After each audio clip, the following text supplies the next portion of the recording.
Can you keep up with the pace of market regulatory reform? MarketsReformWiki.com, the place to keep up.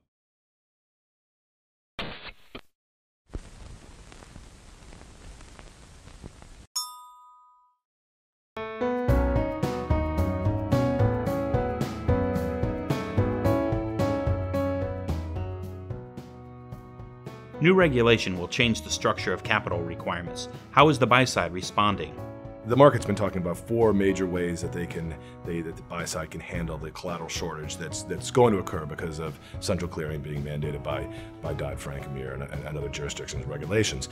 No one of these four is the silver bullet. It's not going to take care of the entire amount of the collateral shortage, but in aggregate, if the buy side can avail themselves of all four to the best of their ability, using technology, vendor partners like Omgeo, using their banks and brokerage firms for help, dealing with the right CCPs, they should be able to mitigate most of the negative impact of this collateral shortage. The four are what we call collateral optimization. You need a technology to be able to handle this, and this is where the buy side will pool all of their available collateral in one account, but more importantly, managed by one collateral system that can manage the collateral for their listed derivatives, their cleared OTC derivatives, their bilateral OTC derivatives, any other collateralized obligation they may have. And then when a collateral calls come in, they can properly allocate the collateral in a smart way, so they're using cash only when they need to, because cash is going to be short, treasuries only when they need to, because treasuries are going to be in demand, and use corporate bonds when they need to, and not use a treasury or cash to satisfy a call that can be satisfied with a corporate bond instead. The second is rehypothecation. And that's a little bit of a contentious word now, that people are a little concerned about that, rightly, in some instances, wrongly in others. But the reuse of collateral that comes in maybe from a bilateral call that they've made on their counterparty, to use that when it's allowed in the ISDAs to satisfy a call that they have to meet, is perfectly acceptable. Like I said, if all the parties agree and it's in the ISDAs, and they should use that, and they should track it with the proper collateral management engine. Again, so they need to partner with their technology provider to be able to do that, but it will help ease the strain of the collateral liquidity issue.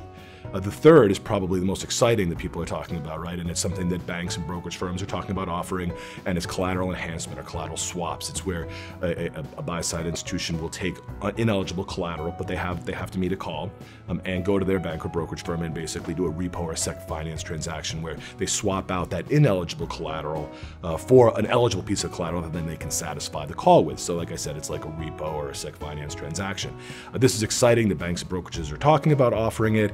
It's not the silver bullet, I think, that some might think, for a number of reasons. One, it's going to cost the buy side money, right? It's not a free service. The banks have to make money off this for good reason, right? But also there is a limited amount of actual available collateral. So the banks don't have all this collateral that they can just start repoing out and giving to the buy side.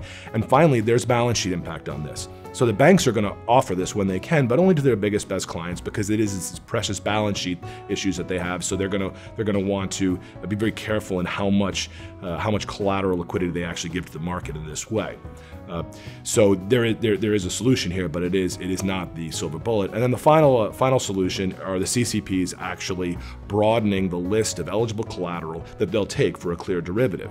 Some of the CCPs have already announced taking corporate bonds up to a certain level, and they're being very careful in how they broaden this list. Correctly so. They are broadening it, but they're being careful, because if they broaden that list too far and they start taking what really should be ineligible collateral as collateral, they essentially are undercutting some of the risk mitigation benefits of clearing. So what the buy side really needs to do is they need to partner with their service providers, partner with their technology vendors, partner with their banks and brokerages, partner with the CCPs to avail themselves of all four of these actions.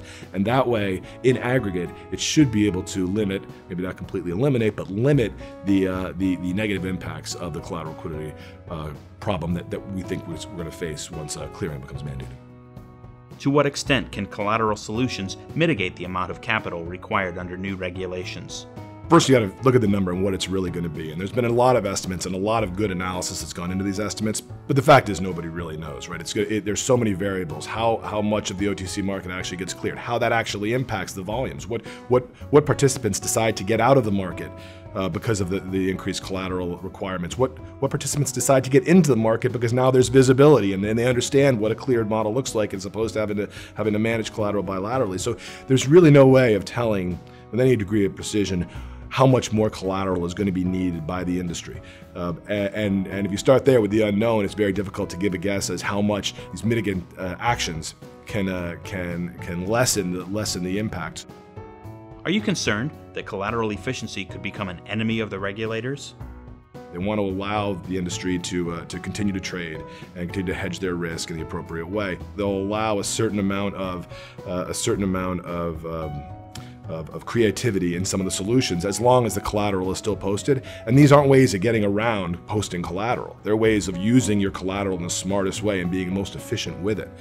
So I'm not overly concerned with regulators coming down on any of these actions. I think specifically to the collateral transformation, collateral enhancement services that I said the brokerages are offering. If that became the silver bullet and the dollar amounts rose to a level that were really good cause for concern of the regulators, I think then they might start taking a closer look at that. But like I said, because of the balance sheet impact of the collateral transformation trade, because there is a limited supply of eligible collateral givers that will actually engage on the other side of that transaction and provide the banks the collateral liquidity, I don't see it really becoming a new area of risk that the regulators are going to have to go after.